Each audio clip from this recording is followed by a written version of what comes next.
stars at night are big and bright. Deep in the heart of Texas, the prairie sky is wide and high. Deep in the heart of Texas, the sage in bloom is like perfume. Deep in the heart of Texas. Well, tarnation! I see some of the finest example of city slickers and 10-pole cats I've seen. This be Ken's Corner. Oh my gosh. Oh, it's always something. I love how you don't tell me that you're going to do something, and I know you're going to do something, but you don't tell me what it is. And I'm sitting here amazed. I just sit here and I'm amazed. That's awesome. Bravo. That was awesome. Where are you, in Texas by chance? I'll be in Texas. Now, for them of you that ain't in the know, Ken was going to be hog-tying and lassoing some fake news media varmints that continue to spread the lies of these bad actors inside the holes of our government. Yeah! Ah! Woo, hi-ya! Welcome. Oh, man. Ken, it's so good to have you back. It's so good to have you back. And you know what? There's been a lot of prayers, a lot of questions. I couldn't field all of them, but it's so good to see you. Oh, there's so many prayers, so many comments, so many prayers.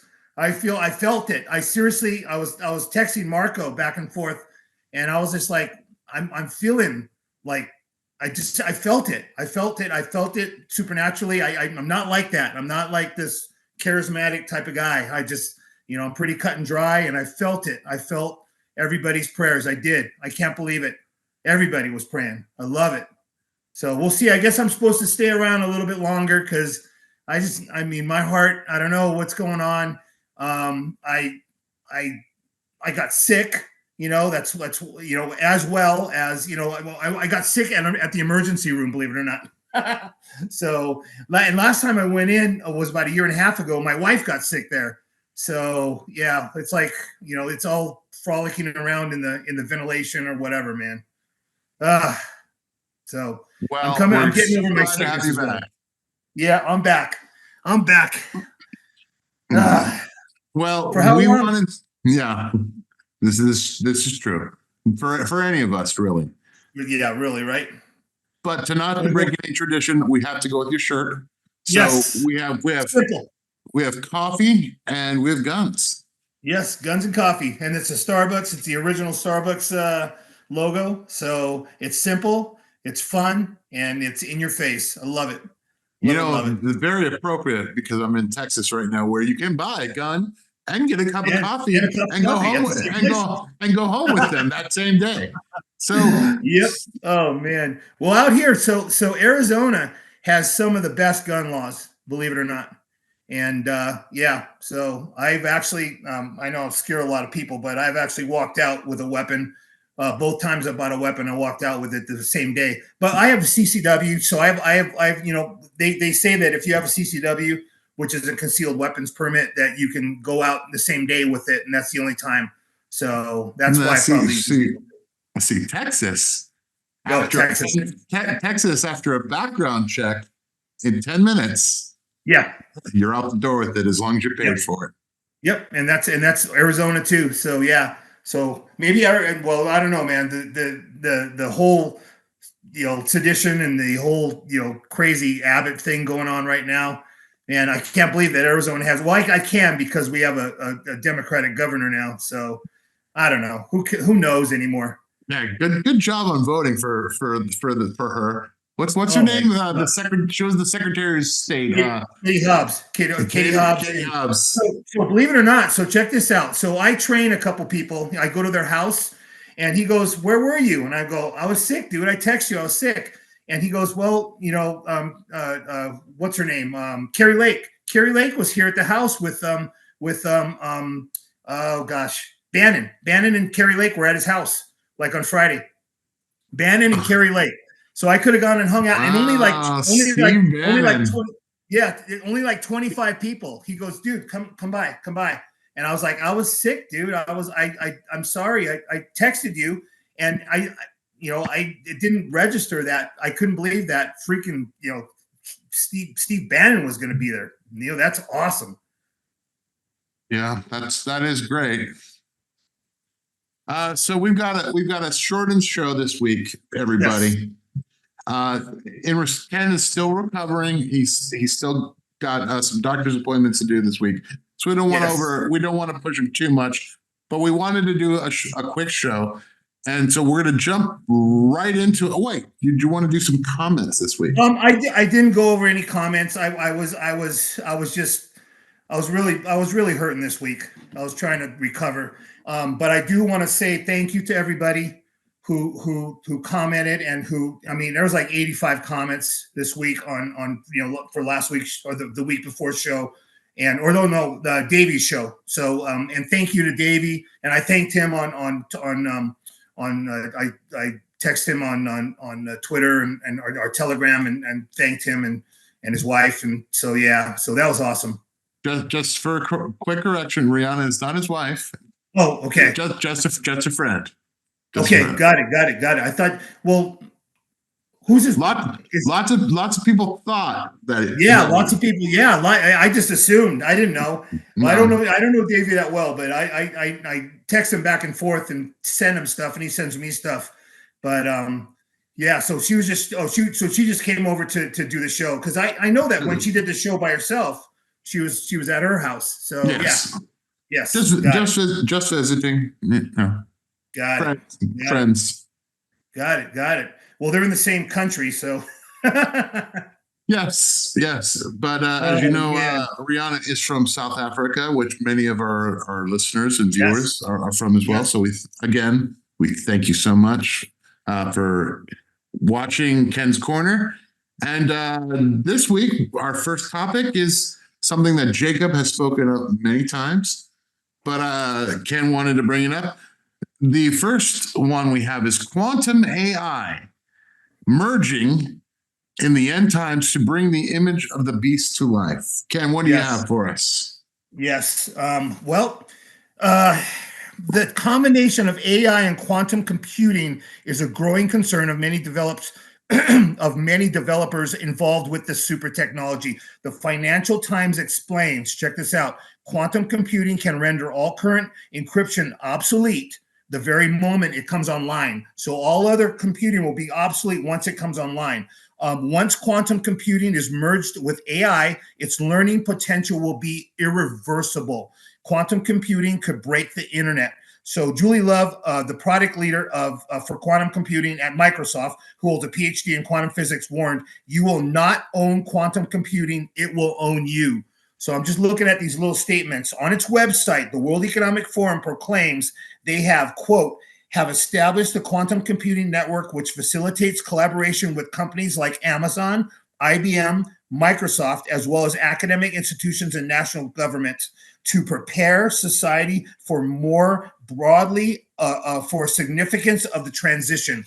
So they're planning on, what quantum computing can do, it's unlike anything that we see today. Not only will this technology have the ability to control every aspect of life, business, finance, medicine, government, etc., but it'll also be able to do this with such precision and speed that every person on Earth could be placed into a one world system.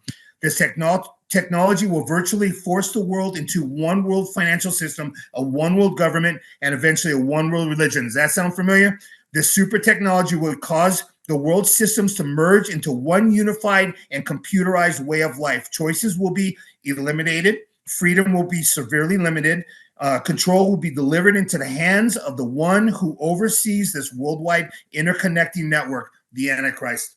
So I thought that was a very important story to follow. Now, Ken, let me just ask a question here. You know, when a person makes a statement like, you won't own quantum computing AI, it will own you. Yeah. Now, when you say that, why would you turn it on? And this is someone who's, this is Julie Love.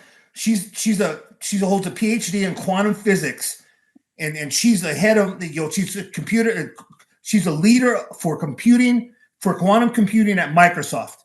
So she even said, "You will not own quantum computing; it will own you." I don't know. So okay, she's at Microsoft. Why Yeah, would you integrate it into Microsoft if it's I going to own you? Is it I know. owning people? Generally speaking, I mean, maybe it's just me and my, 19th century sensibilities. When my forefathers decided to fight a civil war to Yes. end slavery, I thought Yes. that was it. Little did I know that we were going out to continue with slavery, but instead of having a fine Southern gentleman with a taskmaster, now we have a computer AI that's going to be a taskmaster. That's our new taskmaster. Yep, that's our new taskmaster right there. Yep, that's it. That's it. It's coming. It's there's going to be some sort of integration, between you. Yeah, later on. I don't know. Are we going to do the story on the computer?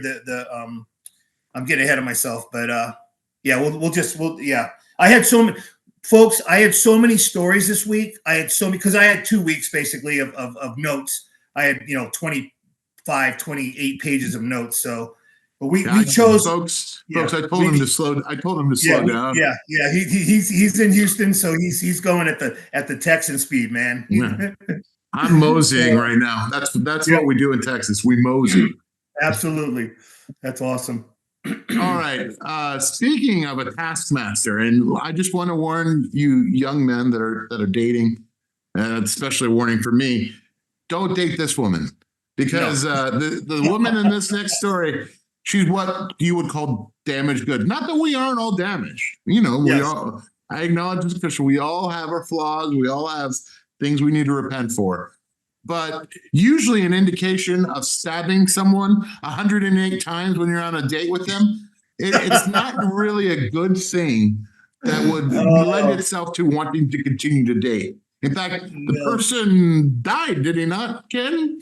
Yeah, she got only 100 hours of community service, and guess what state? Oh, that would have to be California. Absolutely, yeah. She got 100 hours of community service. She stabbed the guy 108 times. So, yeah, this is beyond woke. George Soros, back district attorneys, like LA's George Gaston, I think is his name. But my jaw dropped. My jaw dropped. It's like, what? But we're in such a spiritual decline, it shouldn't have dropped. So her name is Bryn Spector. She got high in marijuana in 2018 and stabbed her boyfriend 108 times, knifed her dog, and then even herself, and yet received no jail time because defense experts deemed that she experienced, get ready, cannabis-induced psychosis. Cannabis-induced psychosis. Exactly. A conclusion which the judge amazingly agreed with. And as my buddy used to say, this is bat guano crazy, right? So turns out California isn't just a sanctuary state; it's also a no consequence state. So get drunk and plow over pedestrians and try to claim that you were in a booze-induced psychosis, right? Amen. So the victim's father said that judge just gave everyone in the state a license to kill, which it's just ridiculous. That's it. Take drugs, commit a heinous crime, and pay little consequence because the drugs, it's their fault. It's not your fault. So maybe that's why hundreds of businesses have fled California, right? Wait, hold on. Yeah. Hold on. Does that mean that we can sue the pot dispensary that gave her the pot? Yeah. I mean, where does it go? Where does it end up? Where do you stop? Yeah. So I guess you come to a point to where cold-blooded murder, you pay almost no price. But I've seen vandalism cases with more punishment. I was shocked. 100 hours for 100 hours. That's pretty. I'm going to just say this, Ken. I was caught in your state with a gram of marijuana when I was in my 20s. Yeah. I got 1,000 hours of community service and a $2,500 fine and a 6-month probation. Wow. And this is how long ago? 25 years ago? That's about 25 years, 6 years. Yeah. That's crazy, man. Wow. So that just shows you how nuts it is. But we're gonna see how nuts, we have the illegal alien invasion thing. Yeah. We're keeping a track on that a little bit. Before we get there, we have an even more insane story. Now, again, talking about our legal system, or let's call it corrupted legal system, let's call it, useless legal system to be accurate. Let's talk about Professor J. Alex Alderman, who was in the state of Georgia. And let's talk about how this case during 2016 was not allowed to be shown on YouTube, was not allowed to be shown to the media, but now magically it's coming out right in time for the 2024 election. Excuse me. This was in 2020. 2020, yeah. Excuse me. Yep. But just in time for the 2024 election, tell us what J. Alex Alderman discussed with the judge and showed in court. So in court, this guy, he hacks into a Dominion voting machine in court. This is actually I missed this. This was from 2 weeks ago or 2.5 weeks ago. And so in Georgia, in front of the judge, using only a pen to change vote totals. He used a pen only. That's crazy. And this, obviously the whole case has been going on for a while because, in the report, J. Alex Halderman, a University of Michigan professor of computer science and engineering, and another professor discovered many exploitable vulnerabilities in the Dominion voting systems. So, and Georgia State Secretary Secretary of State Brad Raffensperger has been hiding this report from the public for 2 years. So far-left judge Amy Tottenberg sealed and covered up the results of the investigation of Dominion voting machines in Georgia and sat on the report until this week, and that's last week. So the report confirms that votes can be altered in Dominion voting machines, and that's what we were arguing, right? Well, I say we, but anyone who mentioned anything about this not being the most secure and wonderful and accurate election in the history of time. 80 million votes supposedly for Biden. Anyone who said that was immediately demonetized and banned from YouTube. Yep. That's YouTube, anything. Now you can say it and it's okay. It's like crazy. But Trump-hating Secretary of State Raffensperger hid this information from the public until this year. And why is that? In fact, Raffensperger won't even install Dominion security fixes before the 2024 election. How is that? Right? Then Halderman hacked a Dominion voting machine to change the tabulation in front of this judge in the courtroom using a pen to change the vote totals. A pen. He tack, just like, how about just secure paper ballots like they did with Argentina? That's what they did. They did paper ballots and look who won. So I'm shocked. I'm not shocked because it's just judgment on a country. It's just judgment. Obviously this has to do with the technocracy, and like you have people like I would say Bill Gates, I would say Mark Zuckerberg. All of these people are on the cutting edge of technology, and I think that they are choosing to water down our elections, pretending like it's a convenient fix to put a computer to do what any man can say, yay or nay for this candidate. Yeah. I truly believe that. Yeah. And then I'm looking at, I follow Martin Armstrong, and he had debated whether his computer was showing that 2024 would be maybe shut down because of the war, but he says for sure 2028. So but 2024 maybe just hacked and whatever. I mean, I don't expect any decent elections. Any what's the word? Any positive? I'm trying to think of the word. Any honest elections? Yeah, I don't see that. Election with integrity. Election with integrity.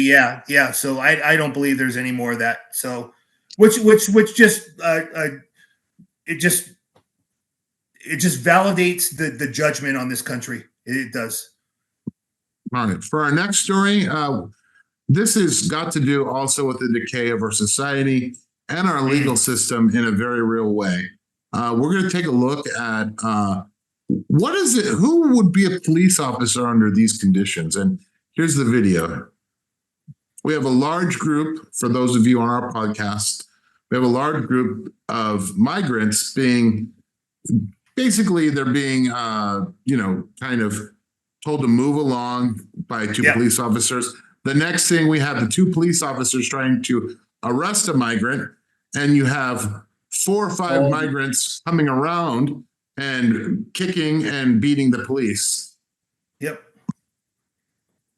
And now they're really getting involved and they're kicking the police in the head.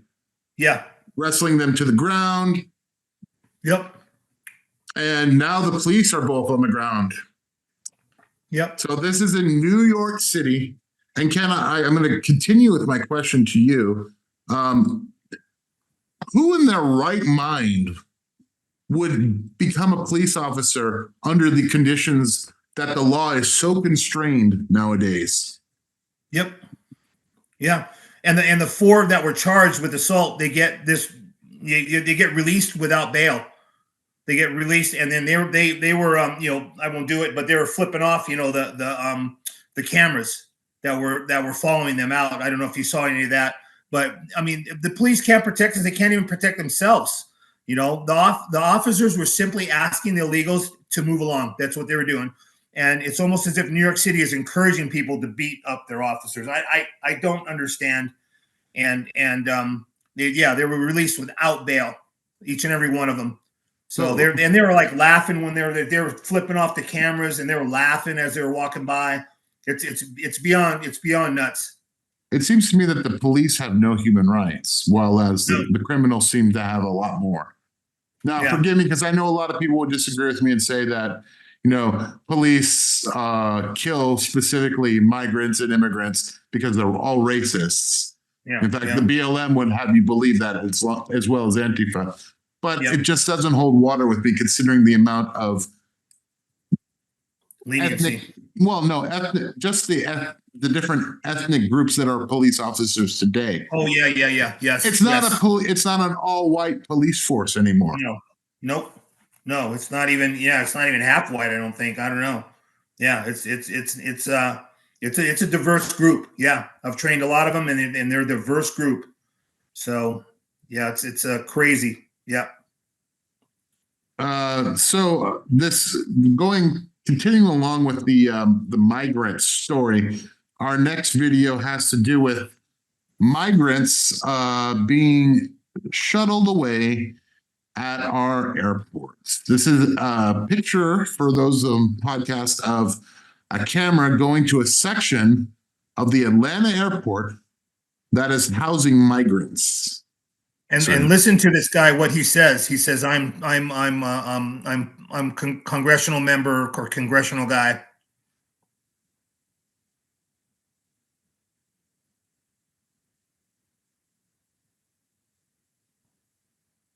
You got the volume? Give me a second. Senator from here in the state of Georgia, Senator Baltimore, representing Northwest Georgia. I mean, he identifies himself as a congressional guy. They have the government, like, some kind of agency that works with. I got you. In there. Okay. All right. Appreciate you doing it. The military. We'll fix the volume and military in front. They walk through the door, which is guarded. Yeah. They're being stopped. Transporting anybody anywhere. Behind you can see people. One place to where they need to be. Okay, where do they need to be? All over the place. Where are they coming from? As in, like, country of origin and stuff like that. Also all over the place. All over the place? Yeah. You know when they come into the U.S.? Why? Can I ask you why you're asking these questions? Yeah. The senator from Northwest Georgia. Yeah. And not a big fan of human trafficking. Just want to make sure everything's above board here. Yeah, so these are just recently documented travelers getting released from ICE, getting to where they need to be. Okay. So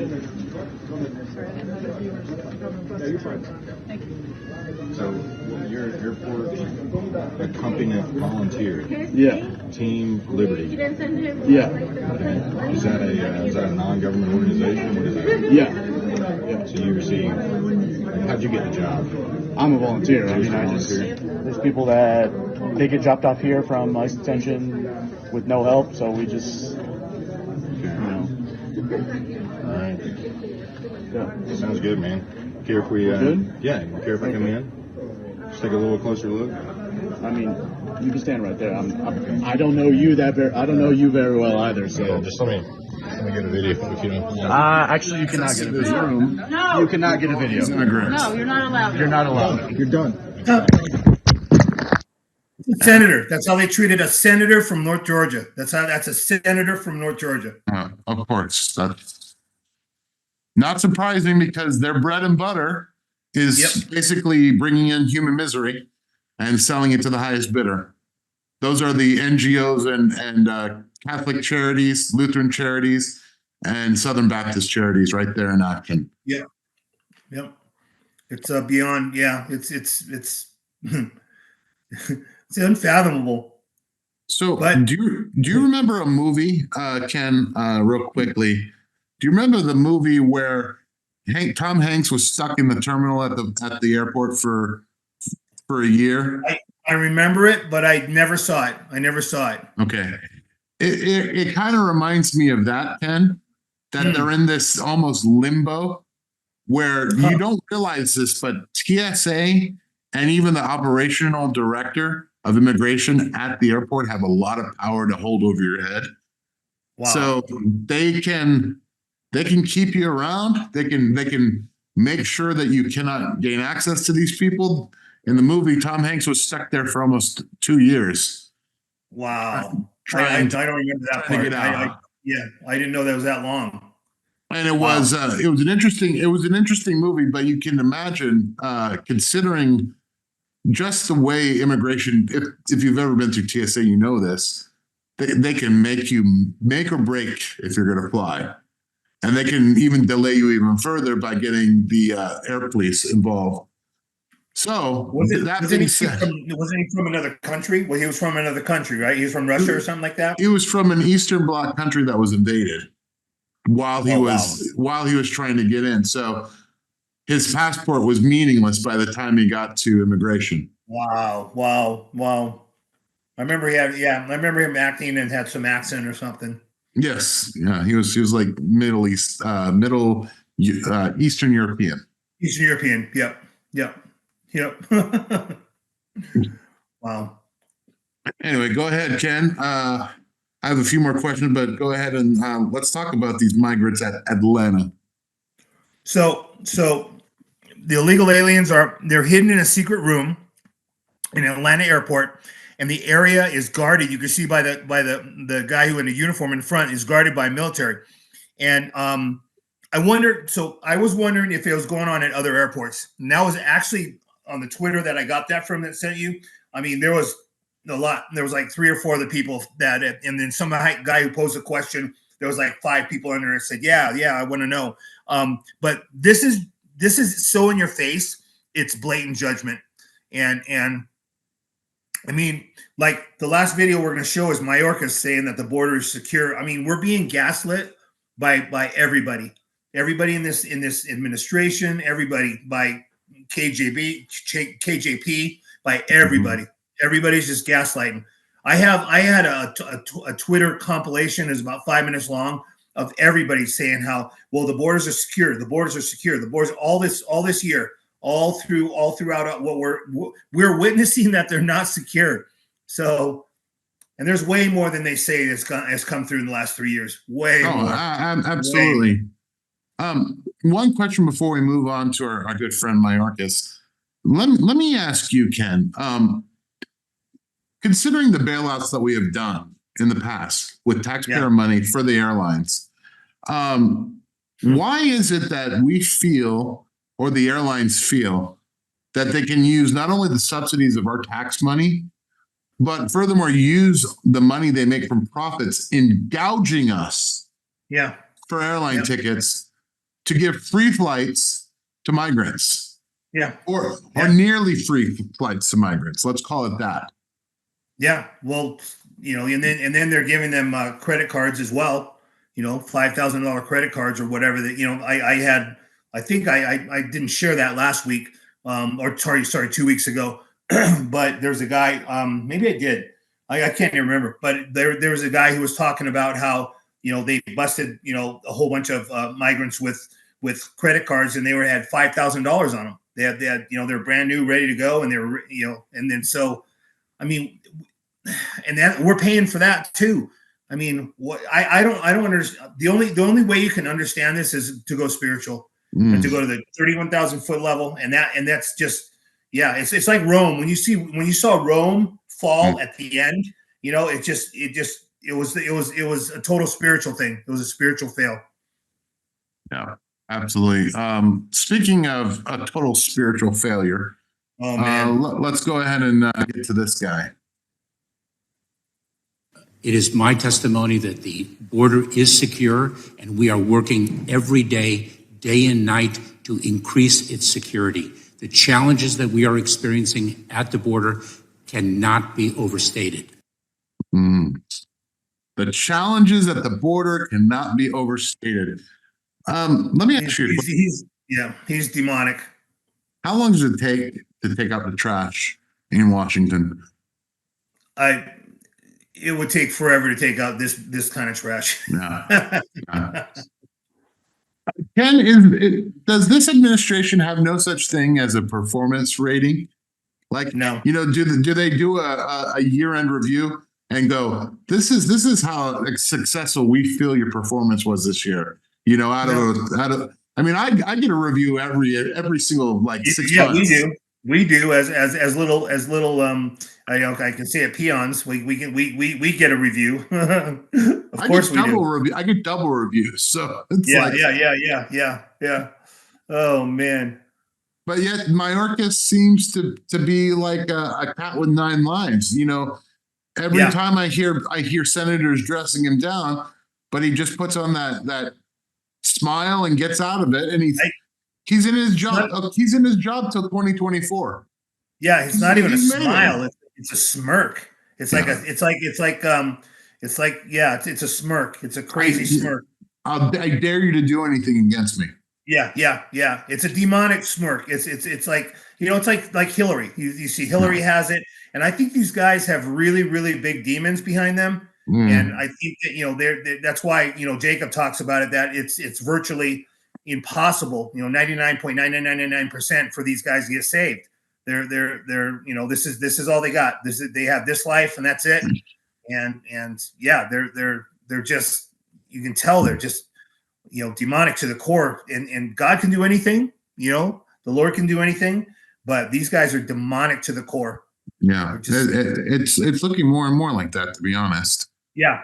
I think Jacob is absolutely right. Yeah, I do too. Yeah. Our next thing that we are going to talk about it's very sad, Ken, because, at least I can speak for myself. I grew up at what I consider to be the height, the golden era of the nuclear family. Yeah. My mom and dad stayed together their entire lives. I was very, very lucky in that. Yeah, mine too. Yep. And that is a blessing beyond blessing, because it really tells me, it's informed me what it means to make a commitment. Yeah. It seems to be something that is lacking, which is in another story, but I'm getting ahead of myself. The death, are we at the precipice of the death of the nuclear family, especially when you consider Montana's family loses custody of their child because of a transition dispute? Yep.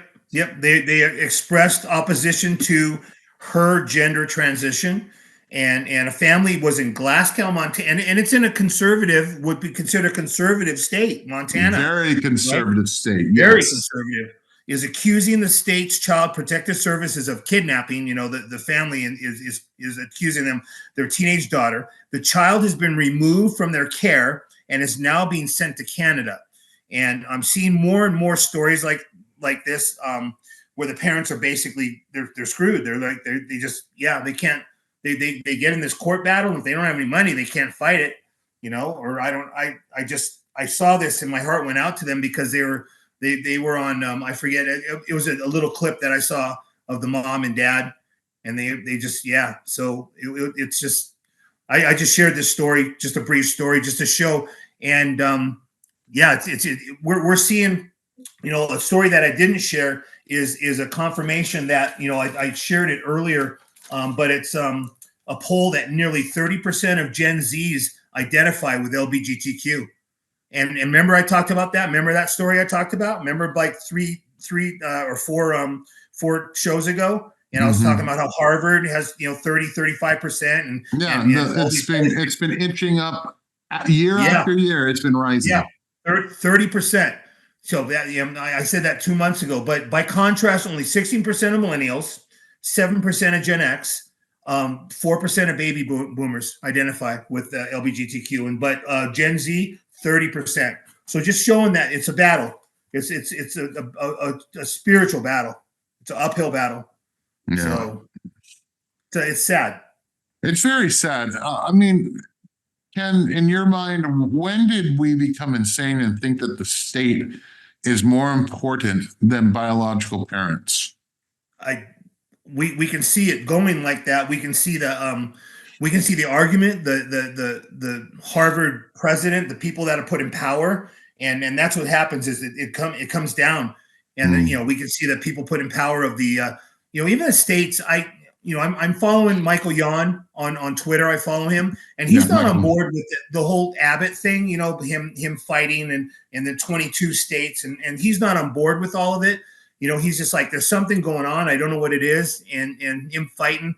There's all this deception, and I think that we're in the middle of this greatest deception, and that's what what Jesus said. Do not be deceived. He said it. Yeah. He said it 4 times. Matthew 24. Do not be deceived. Do not be deceived. So yeah, and you're right. I think we are in the midst of a great deception. Another question that I just have to ask, and this is more of a rhetorical question, Ken. You can try to answer it if you want, but given the fact that the state is meddling, should the parents, and I know most parents would continue to want to support their child even after them being taken away in this manner and sent to Canada to transition, but considering that the state is taking precedence in how they feel that the child should be reared, shouldn't the state be on the hook for financial responsibility of that child for all time, including and up to health insurance and potential ramifications of the child having devastating effects from those hormones? Yeah, and then she will. She'll have tremendous backlash from the and then that's what they're finding. A lot of the hormones are destroying these children. And then I mean. It's such a large topic right now that we could spend a whole show talking about just this topic. No, absolutely could. Yeah, unfortunately, Continuing into the story, in fact, we have yet another example of the culture war, especially when it comes to biological facts. Yeah, a snowboard coach in Vermont is fired for stating what every kindergartner, well, maybe not even, what every preschooler before the evil public school gets their hands on the children. Yeah. He says men and women are different, but this guy, this Vermont high school snowboarding coach, David Block, founded the snowboarding team at Woodstock Union High School in 2011, and he has served as head coach every year since. So while waiting for a snowboard competition to start, they were set to compete against a team who had a biological male identifying as a female. Block told 2 of his athletes that there were biological differences between men and women, and that males have a competitive edge against females in sports. The next day, the school superintendent fired Block for violating the harassment, hazing, and bullying policy. So Block said, I was shocked that I could be fired for literally speaking a biological fact. No. So the battle is going on, man. And so pray for Coach David Block So he's putting his foot down. He's fighting the system, and the system's off, man. The system's whacked Awful. off. Yeah. What do you think Yeah. is the cost of these continued war on not only biological male and female, but do you think that we're going to get to the point where even the government is going to be removed from the equation? That literally, going back to our lead story, welfare will be completely placed into AI, which is at least with AI, unless you program it with these kind of politics, with these kind of sympathies, at least it would be an arbiter that would be better than some of the humans that are doing this alone on ideological principles. Yeah, I don't know where it goes. I just know that it's huge at 32%, of Harvard, and I mean, you look at these colleges and you look at the Gen Z, and you can see that. I don't know. It's a matter of if it goes AI, then does that tell the truth, or do people programming it start telling it that? Yeah, I mean, I don't know. I don't know where it goes. I'm still kind of like on the edge because I'm sitting back. I'm just looking where it goes. So all I know, it's on its way out. It's on its way down. So yeah. And our final story, Ken, for today. It all ties together. It all is neat. This is the bow right here. Divorce is now a glamorous celebration of life. Talk to me about this, Ken. This was a very fascinating little tidbit that you brought up. Fascinating story. Fascinating. Divorce has become a major life milestone, replete with specialized parties, large support networks, and a whole industry ready to capitalize on the big change, just like weddings, right? So it seems like cultural attitude towards ending a marriage have become far less negative. And excuse me, companies like Evite, PaperPost, and others offering templates for hosts. So Evite saw a record number of divorce-related invitations last year. They're up 22% since 2019, since before the pandemic. Also, a U.S. nightclub chain, Howl at the Moon, has also seen reservations for divorce parties climb to 30 in 2023 from maybe 5 annually. They were averaging 5, and before back before it was in the 20s, it was like 0. 81% of Americans say that divorce is morally acceptable. So that's a 22 Gallup poll. Let me say it again. 81% of Americans say that divorce is morally acceptable. So only 5% said it was morally wrong. That's where we're at.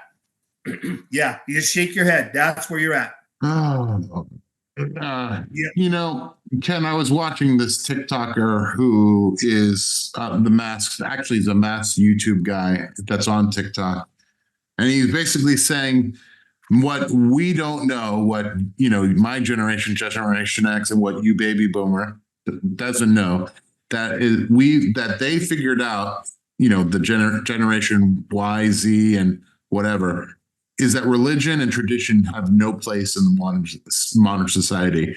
And more and more, I'm starting to see that they really believe that. Yes. But I have to ask the question of a man like this. Do you realize what you're killing? I mean, the word commitment, and what's more, it's not, you could be committed to your job. You could be committed to being disciplined and healthy. Those are good commitments. But one of the most beautiful commitments that could ever be is when a man and a woman commit themselves to each other, to their mutual benefit, and not only to them, but to everyone they touch, everyone that interacts with them. Also, draw strength from their commitment to each other. And they're rushing to kill something that absolutely would just degrade the society to the point that I don't even want to think of. Yeah, they're killing the relationship that God set up in Genesis 1. Yeah. Yep. Crazy. It's beyond. All right, Ken, I think that unless do you have a news blast this week you want to do? Yeah, I got a news blast. You want me to go through it?